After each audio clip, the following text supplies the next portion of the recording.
अपनी बात मैं पूरी करूंगा। आज से भारत का एविएशन सेक्टर एक नई उड़ान भरने जा रहा है। साफरान की नई फैसिलिटी भारत को एक ग्लोबल एमआरओ हब के रूप में स्थापित करने में मदद करेगी। ये एमआरओ फैसिलिटी हाईटेक एरोस्पेस की दुनिया में युवाओं के लिए नए अवसर भी बनाएगी। मैं अभी 24 नवंबर को ही साफरान बोर्ड और मैनेजमेंट के लोगों से मिला हूं। पहले भी मेरी उनसे मुलाकातें हुई हैं। हर चर्चा में मुझे उनमें भारत को लेकर विश्वास और उम्मीद दिखाई दी है। मुझे उम्मीद है कि साफरान का भारत में इन्वेस्टमेंट आगे भी इसी गति से जारी रहेगा। आज इस फैसिलिटी के लिए मैं टीम साफरान को बहुत बहुत शुभकामनाएं देता हूं। साथियों, आप भी जानते हैं पिछले कुछ वर्षों में भारत का एविएशन सेक्टर अभूतपूर्व गति से आगे बढ़ा है। आज भारत दुनिया के सबसे तेजी से बढ़े डोमेस्टिक एविएशन मार्केट में शामिल है।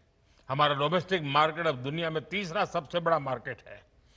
साथियों, आप भी जानते हैं पिछले कुछ वर्षों में भारत का एविएशन सेक्टर अभूतपूर्व गति से आगे बढ़ा है। आज भारत दुनिया के सबसे तेजी से बढ़े डोमेस्टिक एविएशन मार्केट में शामिल है। हमारा डोमेस्टिक मार्केट अब दुनिया में तीसरा सबसे बड़ा मार्केट है। आज भारत के लोगों का एस्पिरेशंस एक नए आसमान पर है।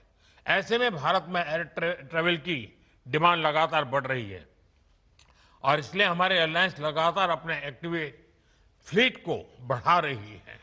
भारत की एयरलाइन कंपनियों ने 1500 से ज्यादा नए एयरक्राफ्ट का ऑर्डर दिया है।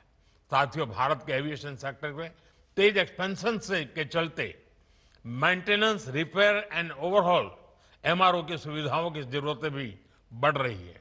हमारा 85% एमआरओ का काम देश के बाहर होता रहा है। इससे खर्च बढ़ता था, समय ज्यादा लगता था और एयरक्राफ्ट लंबे समय तक ग्राउंडेड रहते थे।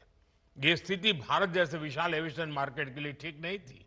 इसलिए आज भारत सरकार देश के दुनिया के एक बड़े एमआरओ केंद्र के रूप में विकसित कर रही है।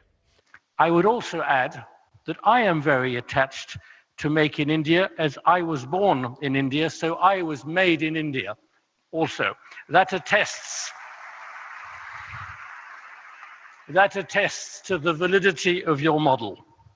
Prime Minister, esteemed partners, Chief Minister, ladies and gentlemen, thank you for your unwavering and constant support, and we look forward to continuing our support to India and to grow together with your country. I shall now hand over to Safran's Chief Executive, Olivier Andriès.